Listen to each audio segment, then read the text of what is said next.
Баршаңызға сәлем. Бельгиялық отбасы асырап алған қазақ баласы Жәнібек алдағы жоспарларымен бөлісті. Достар, 17 қаңтар менің туған күнім. Әлде мен туғанда менің орныма ауысқан баланың туған күні ме?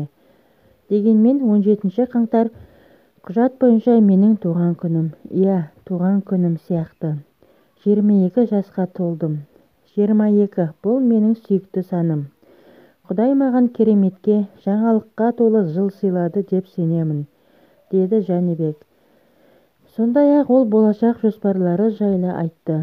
Менің болашақ жоспарларымның бастысы көптеген замандастарымның биологиялық ата-анасын табуға мүмкіндік берсе екен деймін.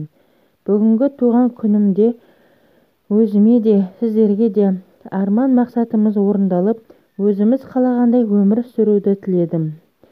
Қазақстан халқы осыншама жылдардан кейін туған анасын іздеп туған жерін аңсап келген, маған жылу сыйлап, мейірімін көрсеткендеріңіз үшін рахмет, деді ол.